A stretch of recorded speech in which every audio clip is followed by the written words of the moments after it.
topics and opinions expressed in the following show are solely those of the hosts and their guests and not those of W4CY Radio, its employees, or affiliates.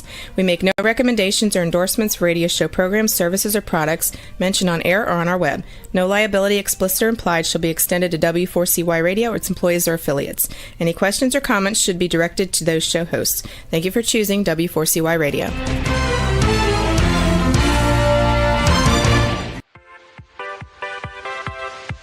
Welcome to the Ask Good Questions podcast, broadcasting live every Wednesday, 6 p.m. Eastern Time on W4CY Radio at W4CY.com. This week and every week, we will reach for a higher purpose in money and life, as well as a focus on health and wellness. Now, let's join your host, Bonita Bell-Andersen, as together we start with Asking Good Questions.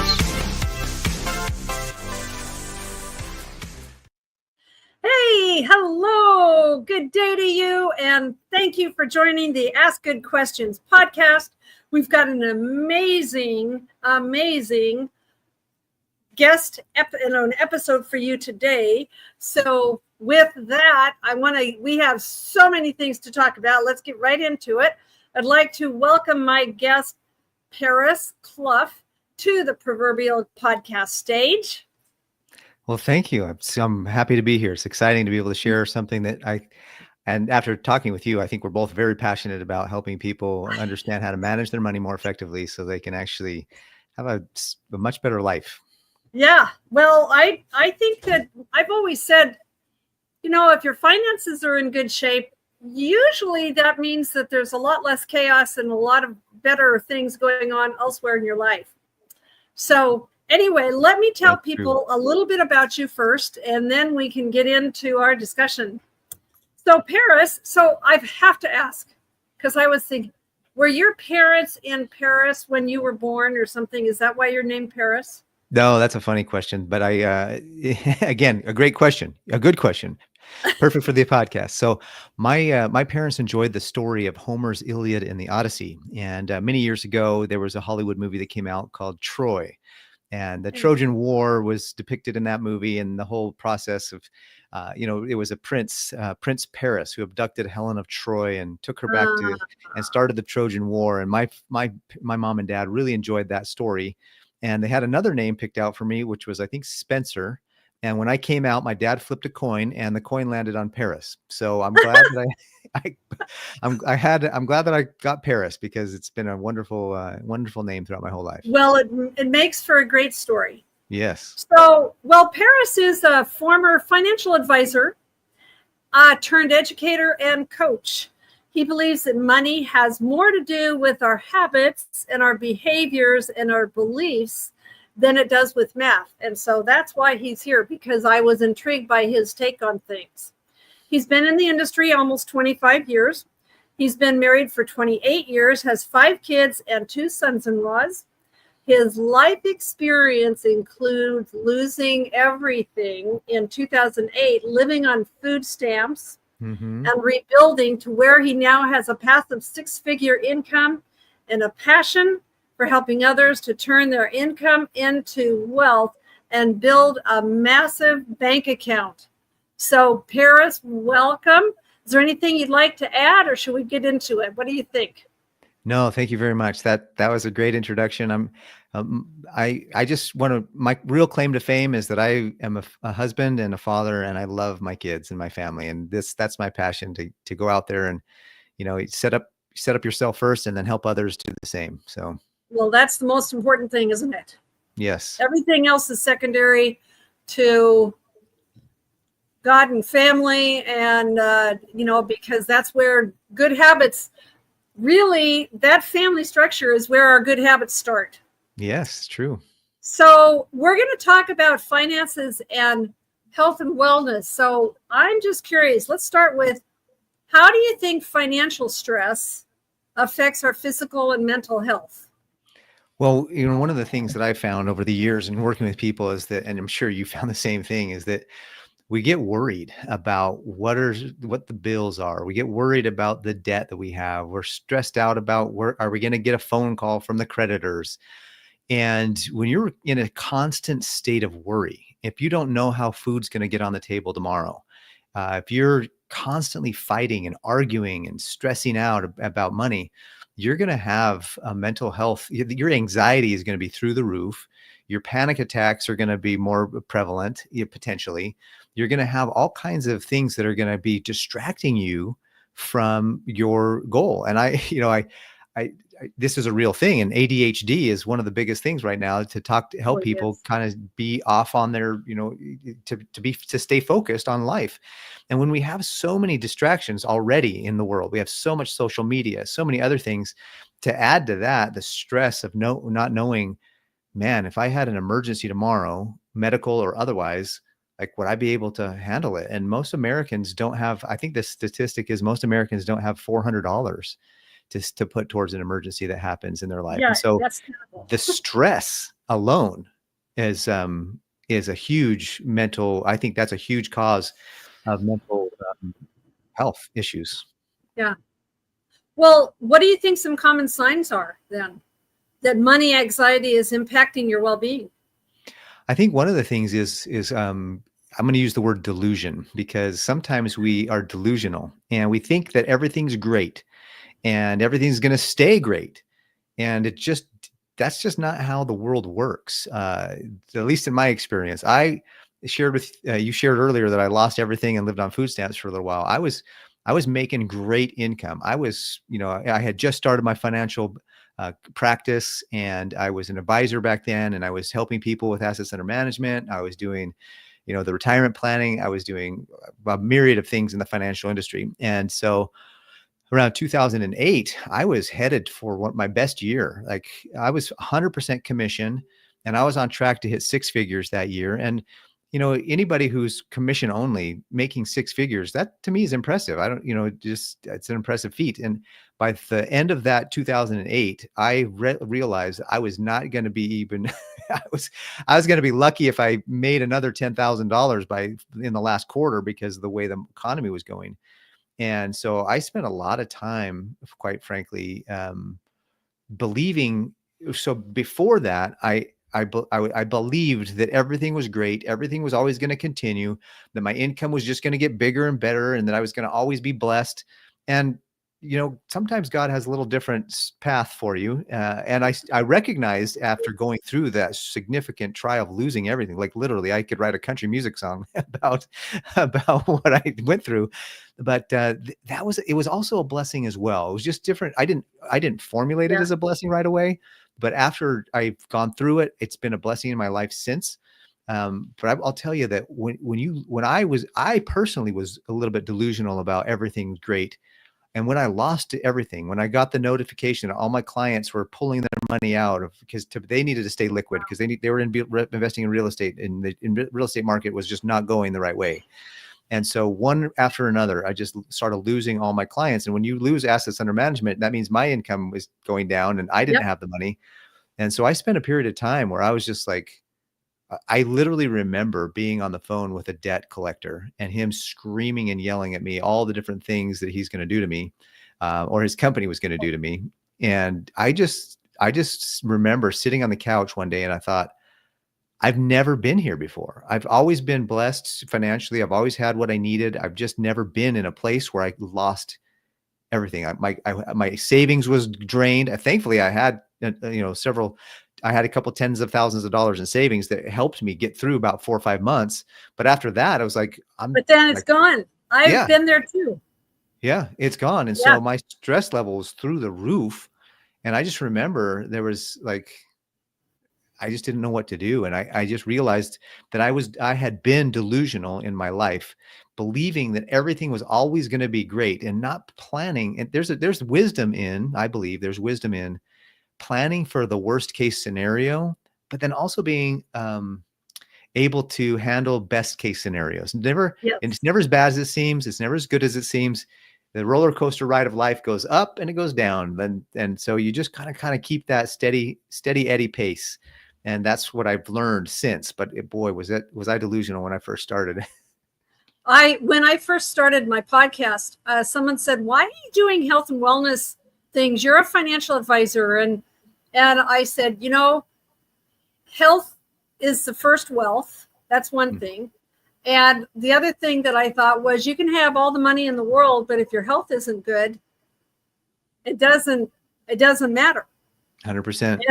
And so it seems like improving your finances and learning what is it that you're not doing that you need to do to right the ship with your finances, how that can actually reduce chronic stress and health issues. Yeah. What would you say to that? Just in my practice as well, one of the big other things is, delusional is thinking everything's great, but as some of the offshoots of that are when a bill comes in the mail, you just set it aside because everything's great. Or you don't open up your bills. You don't contact you do your research to see if you can get a better deal on your different insurance products, or, you don't do the homework necessary. And then there's the other thing is that you begin to quickly associate money with math. And there's a very high correlation. Don't get me wrong. You do need to have some math skills, but I think so many people are like, I'm bad at math, therefore I'm bad at money. Well, that doesn't, no, that's not, don't do that to yourself. Don't become a self-fulfilling prophecy. And so when people ignore the bills, they ignore the creditors, they ignore their credit scores, they ignore all of the things that can actually help them. That's another sign that somebody is overstressed and they're not in the right mindset. Because if you can give yourself, if you can take a deep breath and sit down and realize, hey, you know what? It's as easy as 1, 2, 3. Just get in front of it, and once you're in front of it, you maintain it. It's like doing yard work, or it's like losing weight at the gym. The first time you walk into the gym, you're overweight potentially. You're definitely not conditioned for all that weight. And especially as a guy, and the ladies may have a similar scenario, but especially as a guy, we're like, oh man, I'm going to go bench press 300 pounds my first day, because we got to show how tough we are. And then we're so sore and so much pain for the next 3 weeks. We don't go back for 3 weeks. And that's kind of a similar thing with money, in my opinion. It's like you're overweight, meaning you're in debt.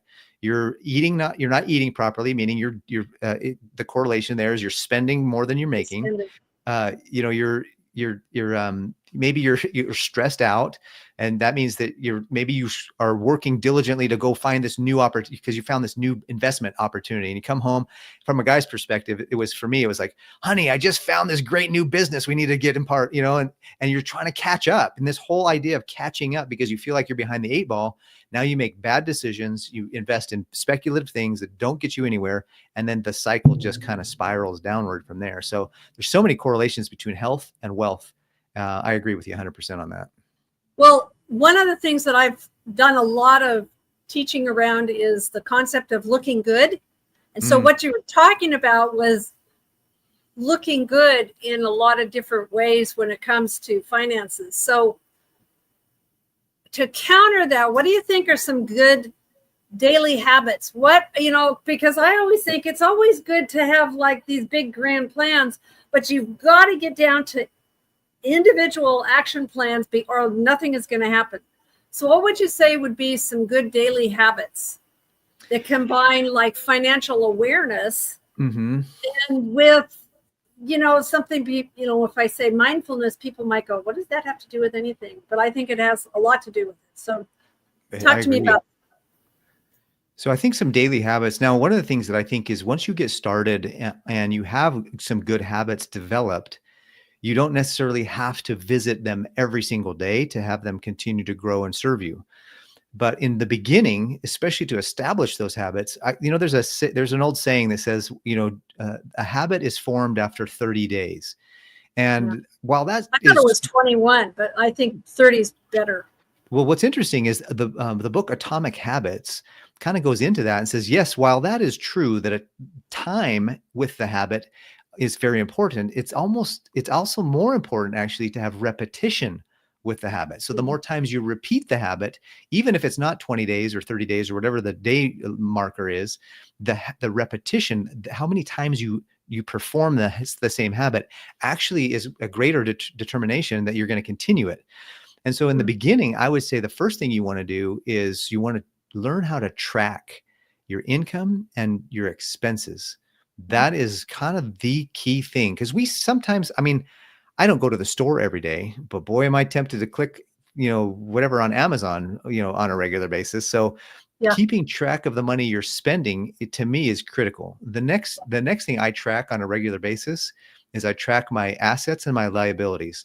And Bonita, in business, it's cash flow statements, which is your income and your expenses, and it's your balance sheet. It's your assets and your liabilities. So really your net worth.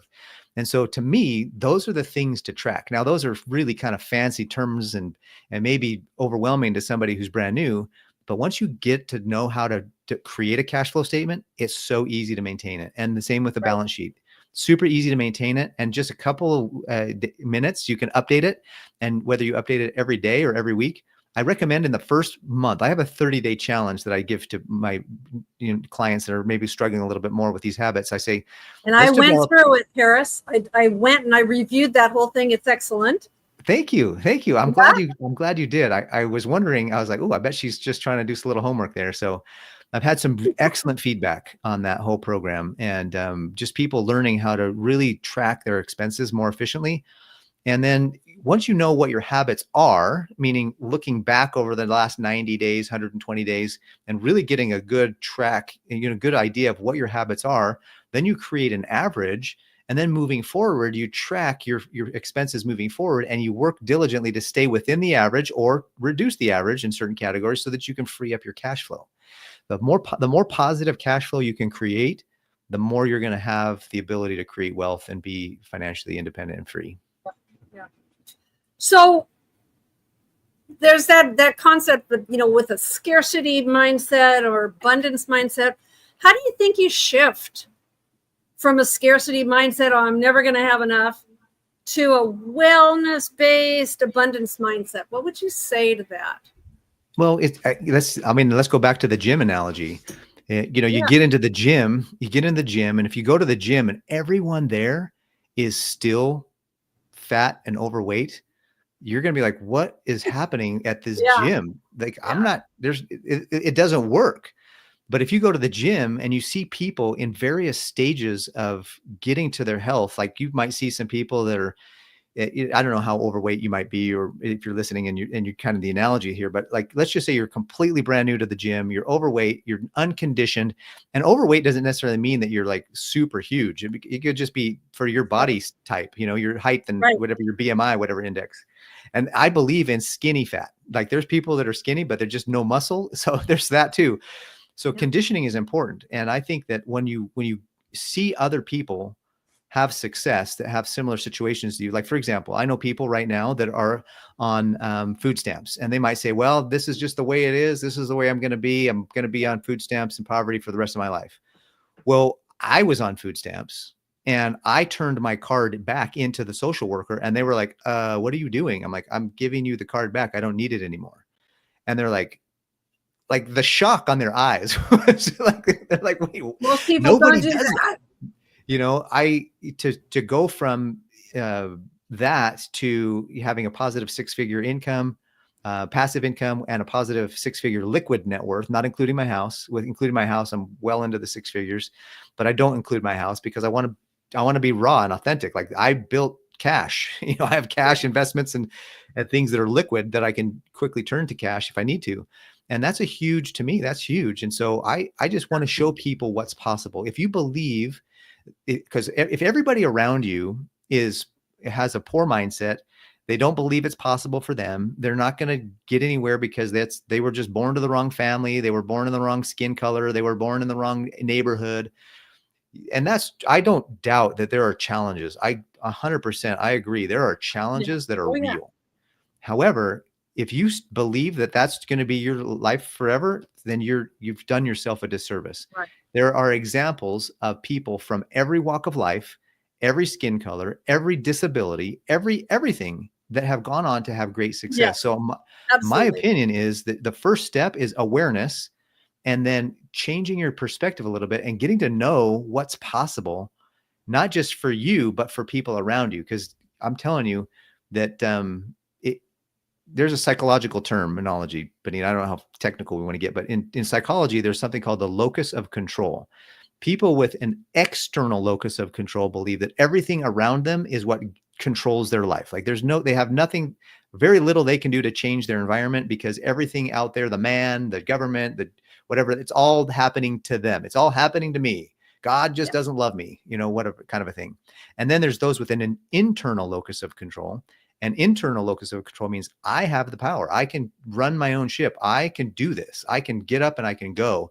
And I like to partner with God with that. My own personal life, like I know I have capability and I can do things, but I like to partner with God and say, okay, God, let's do this together. Because then it usually, quite honestly, it magnifies what I do like a lot. And so I just recommend that for folks. And so I think awareness and changing your perspective and getting around people that are having success where you want to have success, so you believe it's actually possible.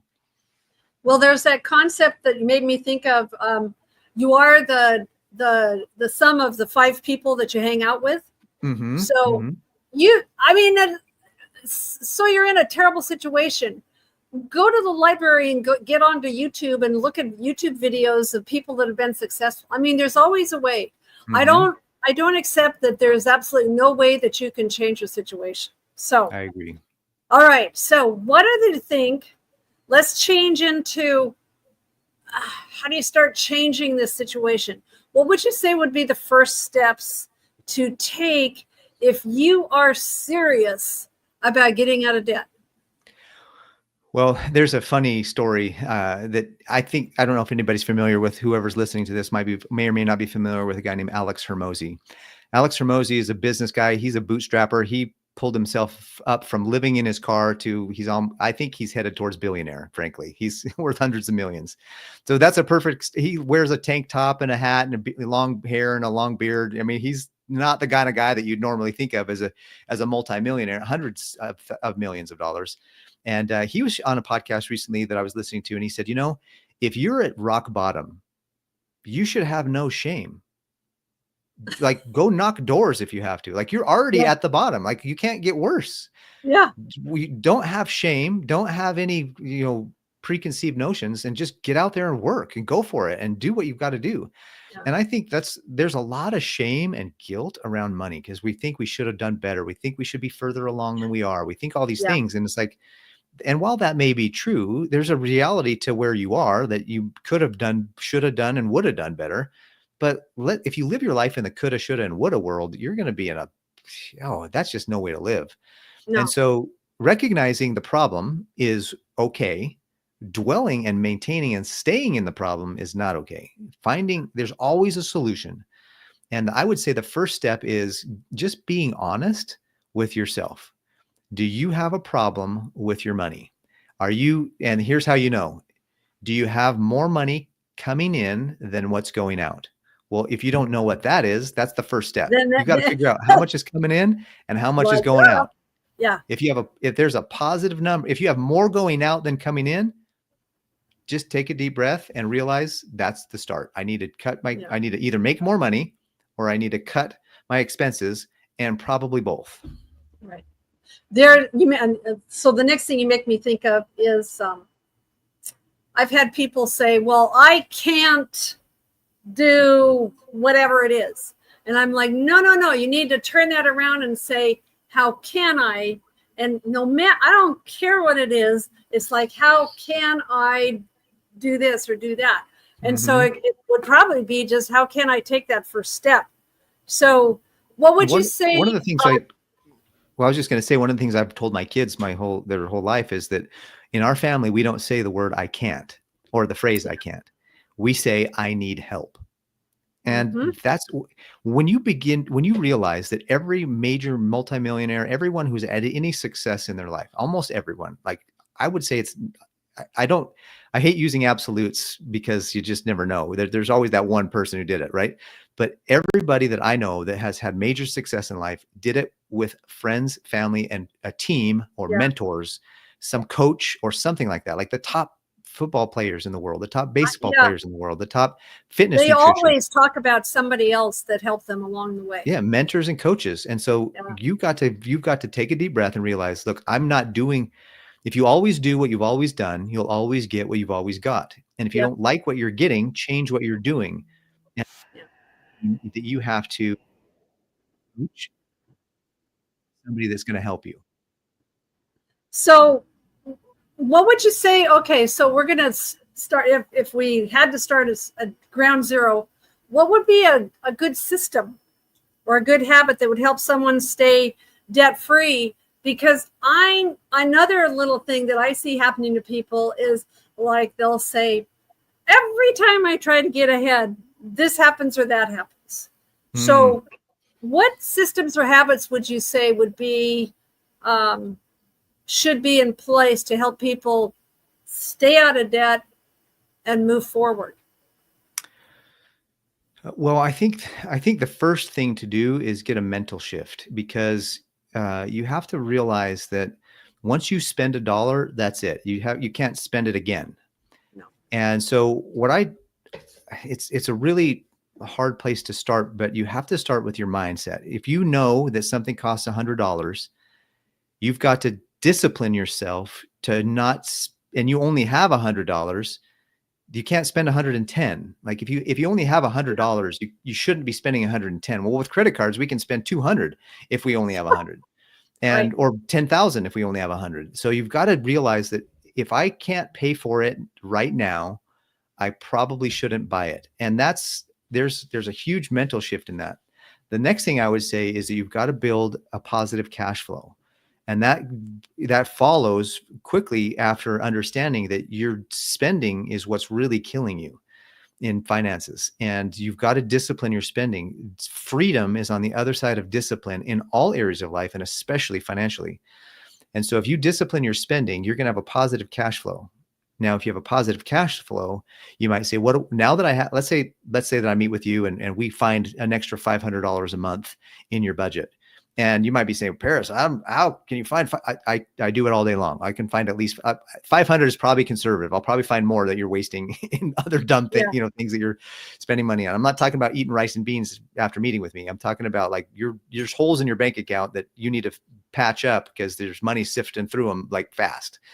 And so when I sit down with somebody, I say, listen, now that you have a positive cash flow, what's the next thing you want to do? Almost invariably, they say, I want to get out of debt.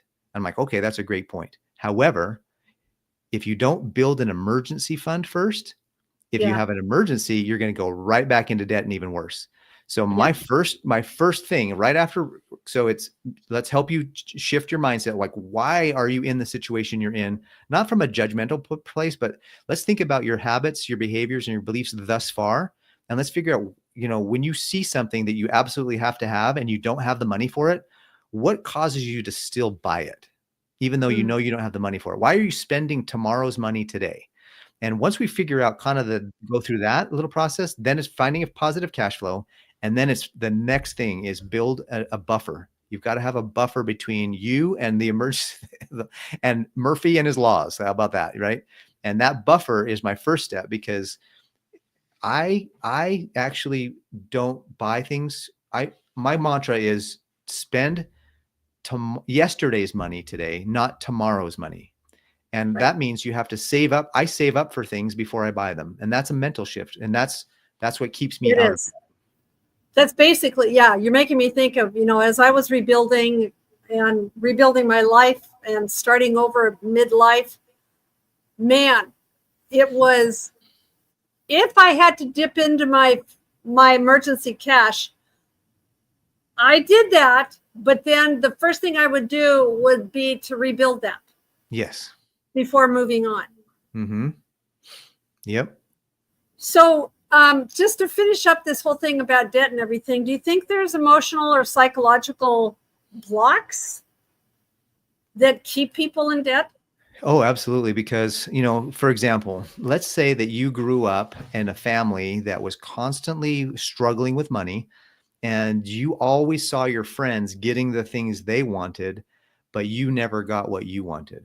Well, now that you're an adult and you're making money, you might have the delusional, and I'm going to use delusion because I'm going to use strong language here. You might have the delusion that thinks I deserve these things because I didn't get them when I was a kid.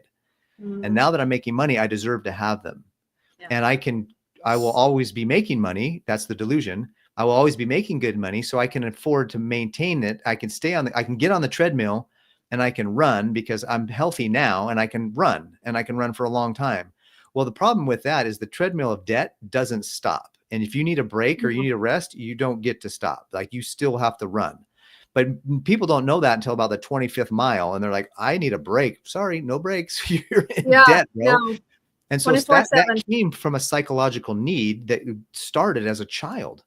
And then on the opposite side of it, maybe you got everything you always wanted, and maybe you always wanted to have everything.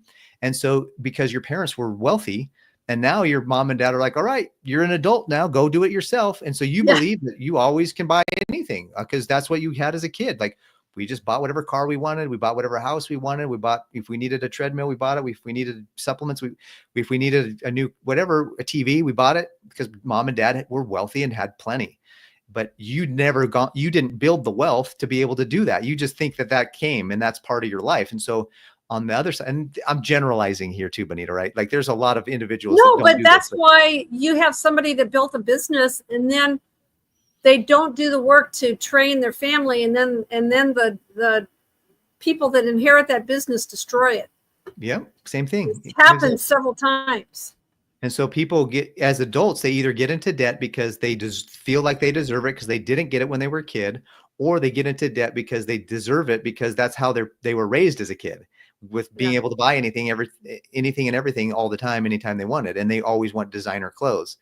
And and when mom and dad's money is not around, they don't have it, but they still think they do. And so they end up getting into debt for that in that way. Well, what do you think? What do you think are the most common financial habits that sabotage that long-term success? And I can think. I mean, I'm looking at me because I know how after my, life-changing divorce that I went through, I know how I sabotaged myself. Mm-hmm. But what do you think? What do you think the habits are that sabotage people? I think one of the major habits is they spend from almost as if it's like an addiction. Like they just spend money. They need more. They feel like they need. There's an old saying that's kind of fun. I think you'll recognize it. It's like I think it's I'm not gonna say it correctly. I'm sorry. You might have to look it up and put it. But it's buy and buy, or don't you worry, little want, buy and buy, you'll be a necessity, or something like that. And so it's like, how many times do we want something nice and we see our friend has the new iPhone and we don't really need the new iPhone, but our friend has it and they're telling us about all the features and benefits. And then all of a sudden we now need it. Like we don't just want it, we need it. Like we've got to have those features and benefits. And so the habit of, I think that's another habit that's critical. Another habit is it's actually an anti-habit, if you will. It's the habit of not tracking your money and not keeping it on top of your finances. Right. Habit too, in my opinion. And so I believe that those are some of some big habits that I think people sabotage themselves. Another one is another habit is the habit of procrastination. I think the best time to invest is 20 years ago, but the next best time is today. So people procrastinate investing, saving, looking at their money, just getting started with their financial lives. They'll procrastinate so far that it's almost like the decision is made for them at some point, because now they just don't have the time. And so procrastination is a superpower if you use it correctly and procrastinate the right things, but it's a complete curse to your family if you are procrastinating the wrong way. What do you think? Let's talk about coaches. And I call myself an investor coach. You're calling yourself an educator and a coach. What do you think the role of is accountability? Partners, coaches, maybe apps. How do you think that plays in changing habits? So there was a study done in, and maybe I can find it really quickly, but there was a study done that was that talked about the accountability. Let me see if I can find it really quickly. So there was a study by the FCA, which is the American Society of Training and Development, that said that if you have an idea or a goal, you have a 10% likelihood of completing it just by having the idea. If you consciously decide that you'll do it, the goal goes from 10% to 25%. If you actually just do it, you actually embark on it, you have a 40% chance of completing it. If you create a plan to accomplish the goal, you now have a 50% chance of accomplishing the goal. If you commit to somebody else that you're going to do it, you have a 65% chance. And here's the kicker. If you have a specific accountability partner where you meet with them on a regular basis, it goes from 65% to 95% chance of accomplishing the goal. And that's because you have an accountability partner that you meet with regularly that helps you do that.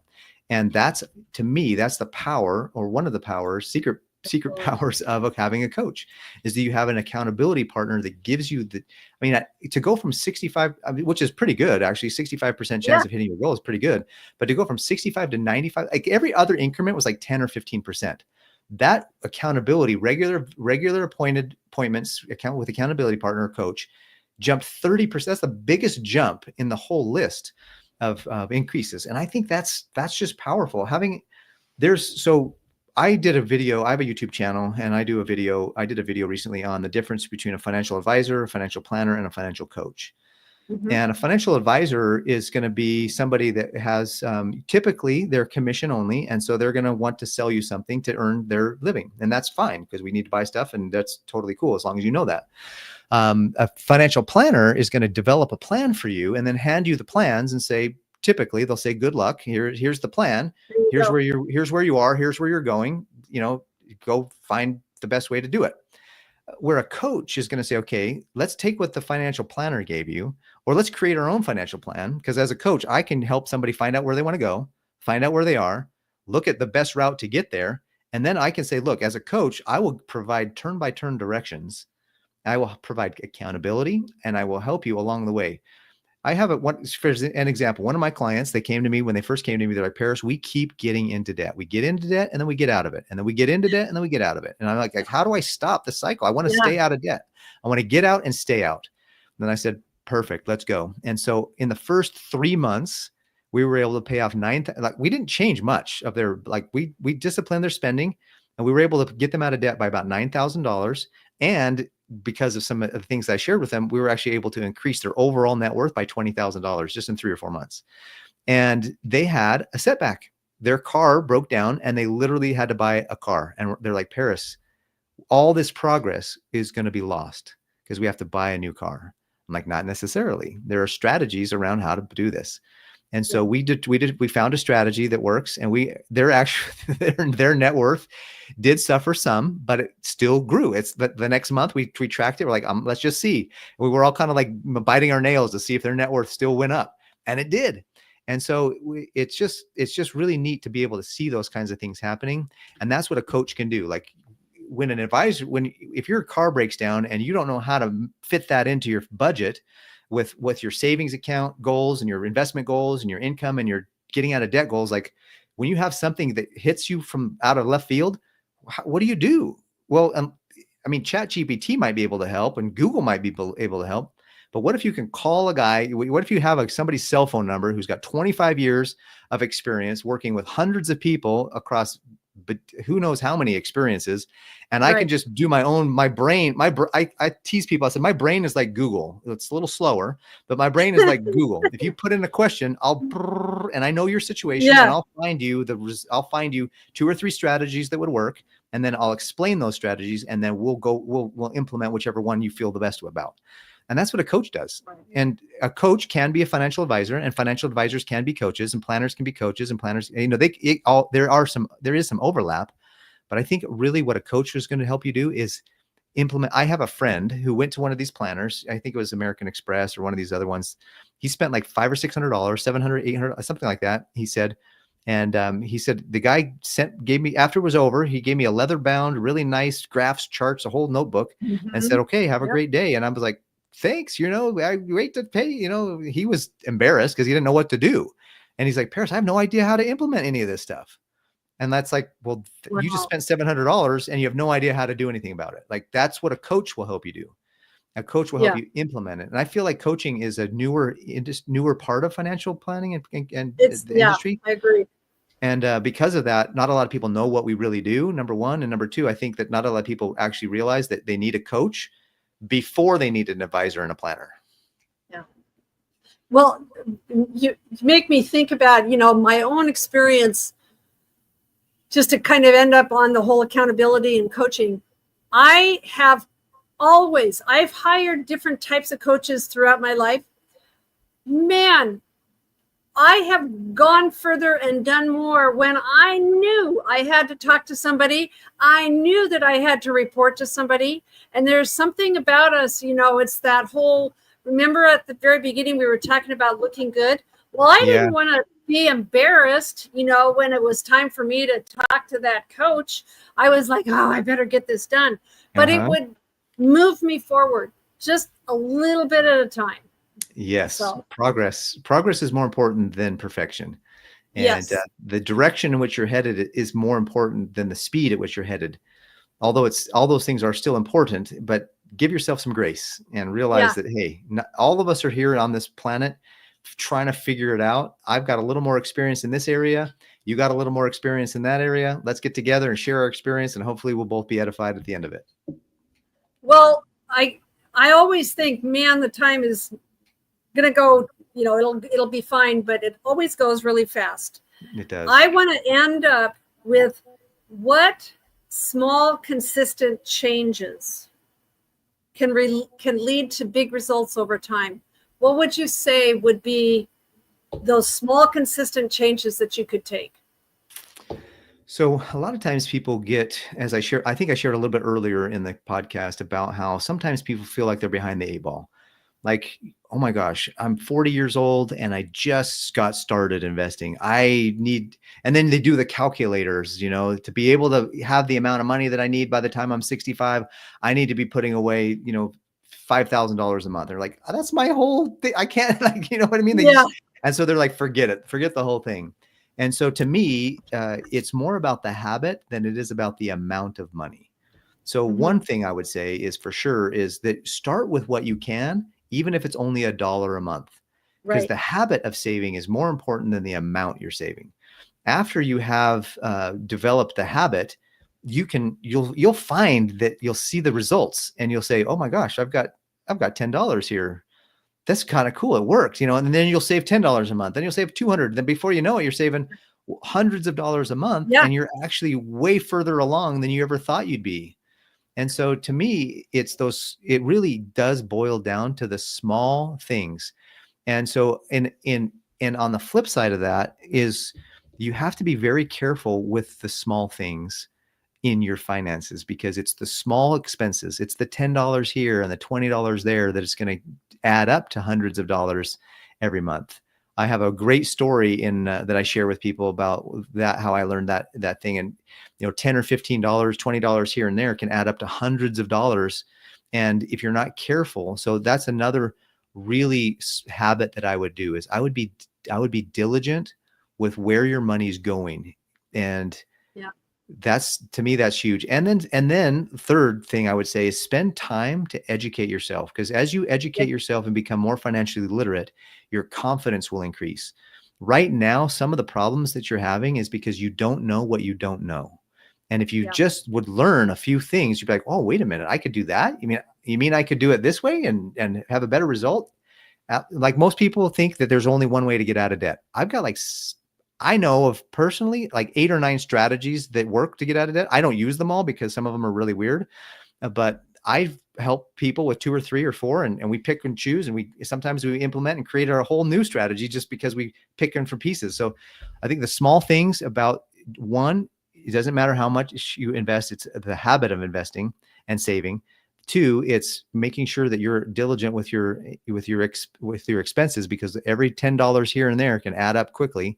And then 3 is education. Every day, take 15 or 20 minutes and just learn something new. Watch a YouTube video, get a book, read a book and read 1 chapter a day or something like that. Just do something every day to become more financially literate, because that will increase your confidence, and you'll begin to know things that you don't know now that will help you and increase, and everything will accelerate as you get that education. Well, and with that, we need to wrap this up. So I want to make sure that everyone realizes that on the podcast website, there's the bonus downloads, and information on how to get a hold of Paris will be there. And so I would love to just thank you so much for being here with us. This was such an important thing. Most people need to, maybe they're already on this road, but they need to rehear this in a different way, from a different perspective. And so I thank you so much for joining us today on the Ask Good Questions podcast. Thank you so much for having me. It's been a pleasure. All right. Thanks for being here. Today's episode is over, but we did ask good questions again, didn't we? Don't miss out as we broadcast live every Wednesday, 6 p.m. Eastern Time on W4CY Radio at W4CY.com. Join Bonita Bell-Andersen next week for more conversations with experts on finances, retirement, behavioral finance issues, health and wellness, and more. Until then, remember to ask good questions.